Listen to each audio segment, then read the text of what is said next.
What's going on, everybody? Welcome to Dylan Talks Tone. Today we're going to talk about some tone stuff. We're going to talk about how to make your guitar tone better. I'm going to give you 5 ways to do it, and you don't have to spend any money. This is going to be 5 ways to make your guitar tone better for free. Before we get into that, do me a favor, hit the subscribe button and the like button if you like guitar stuff. That's what we do here every day of the week, just about. And yeah, so make sure you do that because we're getting pretty close to 100,000 subscribers. We're gonna have a fun little live stream and hangout when we get close to there, and we're gonna be giving away some stuff. I'm working on the particulars of that later today, so you'll hear probably more about that in the next couple of days. Giving away some pickups and giving away some stuff, so it'll be kind of fun.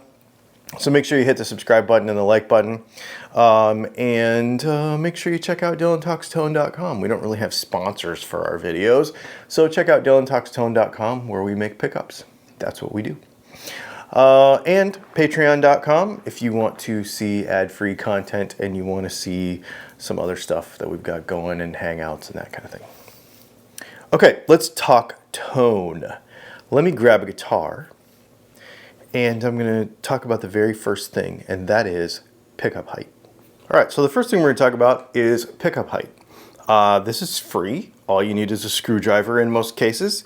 So let's just play a few notes here, and we will move some pickup, and we'll talk about why it matters.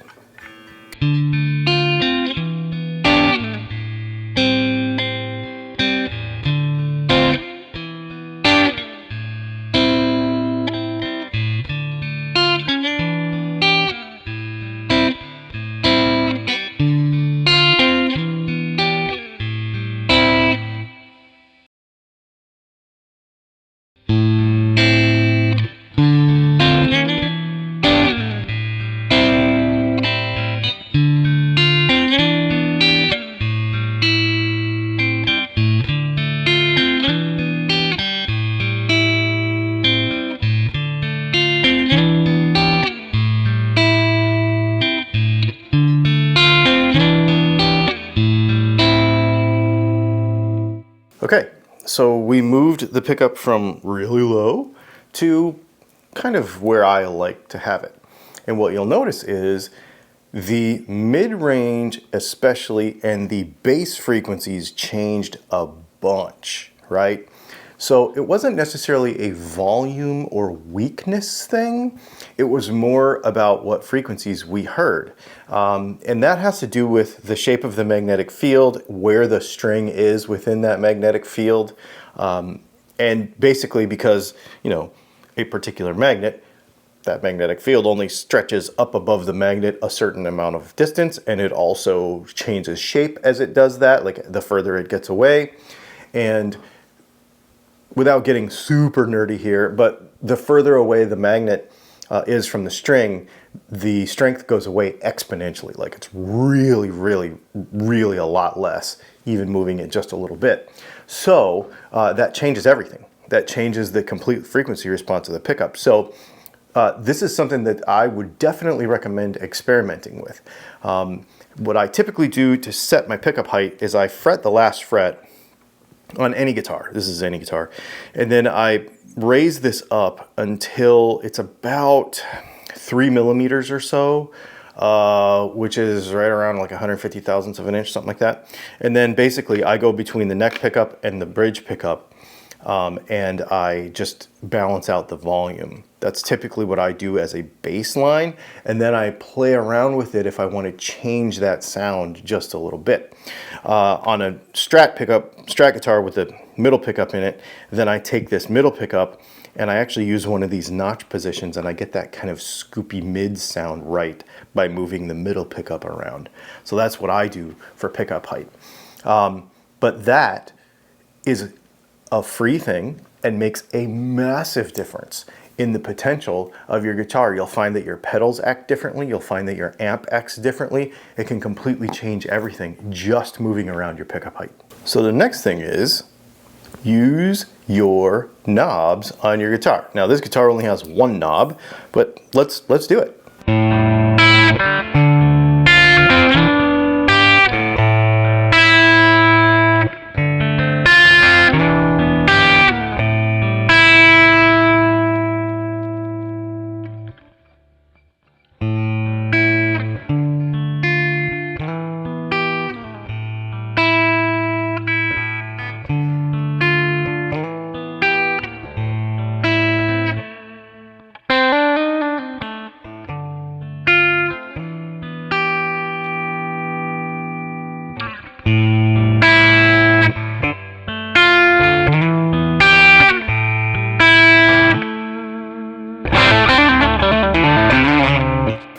I really love this guitar. Okay, using your knobs. Now I know a lot of people will get in the comment section on a lot of videos and they will say, I just put everything on 10 usually, and I use my amp and I use my you know, pedals or whatever, which is cool. That's very cool. But what we forget is that the frequency response, what our guitar is capable of doing, is really dependent right here at the strings with the pickup. Every component that we add after that, up until our first preamp of any kind or buffer, is kind of subtracting from things, okay? So when we use a voltage divider, which is a volume knob, this guitar only has a volume knob, it does a couple of things. First of all, it turns the volume down on the guitar, but the electronics properties of doing that, as the resistance get closer to 0 to turn the volume down, frequencies also get kind of shaved off. This is why a lot of people like to use a volume mod. They'll, you know, you hear that little, they'll put it on their volume knob so that it keeps the highs.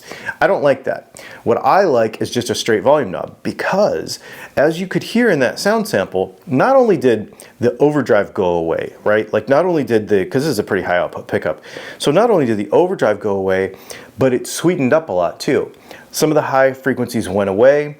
It got a little smoother sounding. You could really kind of play around with what you're hearing here. It's almost like your tone knob. We don't even have a tone knob on this guitar. You add a tone knob and you can get even further.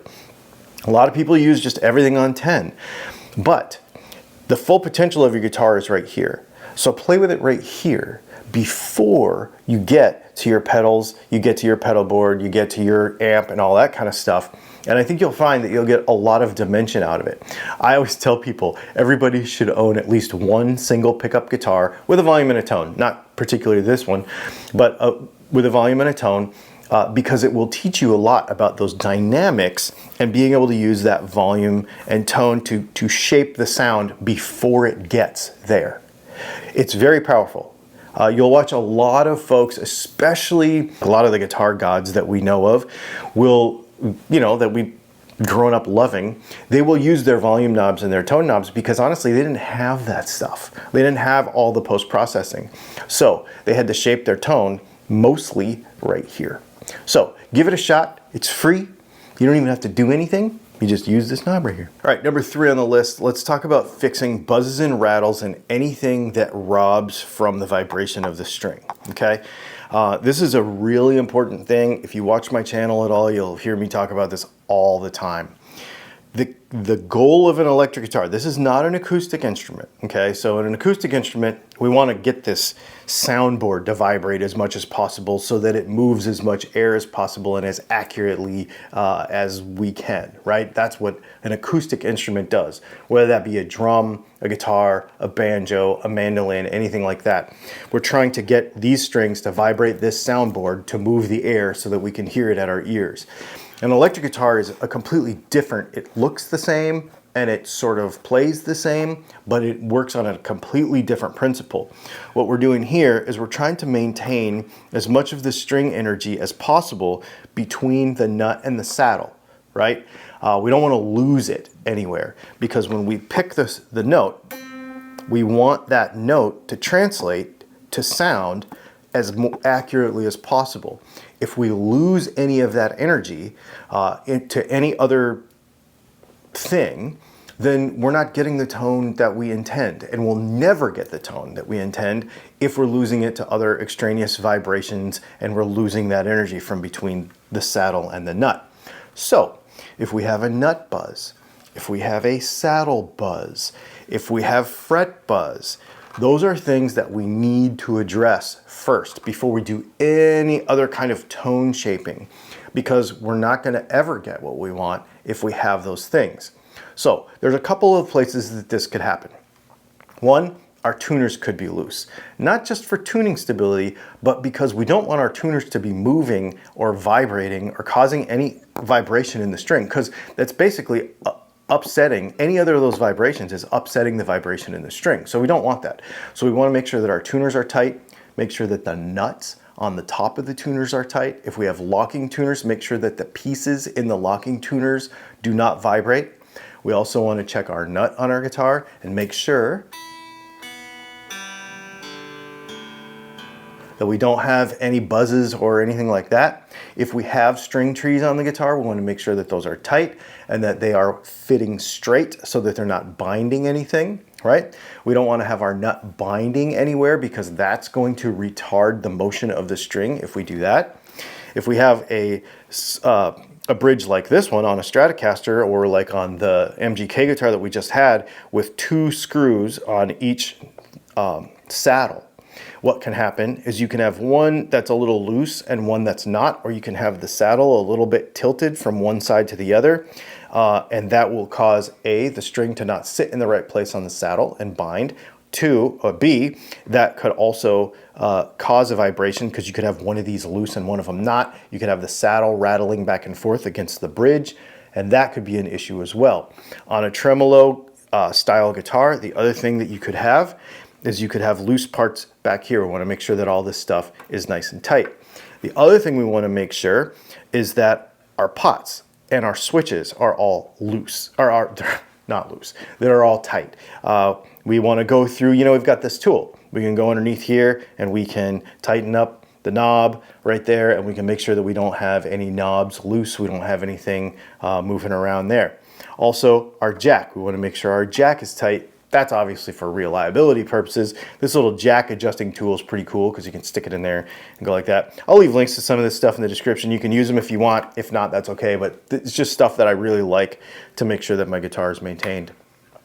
All right, what about other styles of guitars? This is a pretty controversial one, but for a Les Paul style guitar, a couple of things that can rob you of tone is we want to make sure that our nut is cut correctly. A lot of folks will use goofy devices on their nut and stuff, on their string trees and, you know, whatever that thing's called, string butler. I wouldn't use that. I would make sure that your guitar tech knows what he's doing and cut this nut properly so we're not losing any energy there. Make sure that these tuners are tight. Make sure that the nuts are tight on the tuners, all that stuff. Make sure that your strings are strung correctly and don't have a bunch of, you know, stretchy stuff up there, only a couple of wraps on each of the posts. We want to make sure that all of our parts down here are nice and tight, right? We want to make sure that this is tight. Everything tight. We just want to make sure that we don't have any rattles. But key on a Les Paul, because of the geometry, and this is not true of every bridge, but, and we won't get into the details of all this because it can be a lot controversial, but basically, we don't want to have our strings binding against the back of the bridge right here. So, per Gibson's design, you can go ahead and just raise up this tailpiece. Once the guitar is all set up how you want it, before you set your intonation, raise up this tailpiece and get this to where these strings are not rattling against the back of this bridge, okay? Because you don't want that. That way you don't have string breakage problems, but you also don't have any kind of retardation of the vibration of the string. True, most of it happens between the saddle and the nut, but we want to make sure that we don't have any happening here as well. These are adjustable for a reason. You will not lose sustain. We've done a video on that too that kind of narrows that all down. That's a total myth that people think that you have to have that thing cranked down to the body, and otherwise you're going to lose all your sustain. It's not. Just don't worry about it. You need your guitar to work. You'll have more sustain being able to play the thing than you will if you have all these rattles and stuff. So just fix them. No big deal.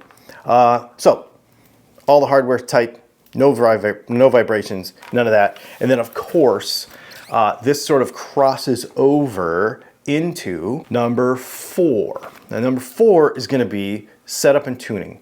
We want to make sure that our setup on our guitar is good because we don't want to have any fret buzzes. We don't want to have any sort of anything like that. Now, on low action, sometimes, this guitar won't do it. Okay, this guitar is really good, so it won't do it. But sometimes on a low tension, oh here, hang on. The action on this guitar is really low, and I think I have this tuned down to drop D. So, no, it won't do it either. My guitars are set up pretty well. So sometimes when you have really low action and really low string tension, you can get a lot of buzzes and stuff. So I guess this kind of proves that even with these low tensions and low string tension, that you can set up your guitar and not have any kind of vibrations and stuff robbing you of tone, basically. So, you know, these are pretty light strings. I think these are 9s. This is standard tuning. I've got this down to drop D. It still doesn't buzz, and the action's really, really low on this guitar. So it's possible. So just know that if you go to the trouble to set the guitar up for the tuning that you're using, it will help you to more accurately play the notes that you want to play. Here's why. When you put lower tension strings like 9s or 8s on something, obviously the guitar needs to be set up properly. However, if you have regular tension strings and you want to go to a lower tuning, you might have to adjust a couple of those strings. I know some folks will go to a drop C or a drop B and they'll change maybe the top 2 strings. There's various things that you can do, but make sure that your setup and your tuning kind of match scale length wise and all that kind of stuff. We could dive into that on a different video, but that's a really important thing to make sure that you get good tone out of your guitar. And of course, number 5. I know that already there's probably going to be people in the comments before we even get this far in the video, and I'm sure there will be people afterwards, that's why I left it for the last, who don't watch the whole video and scream in the comments about your playing. The best way to improve your tone is to practice, right? Everybody says that. But you know they're not wrong.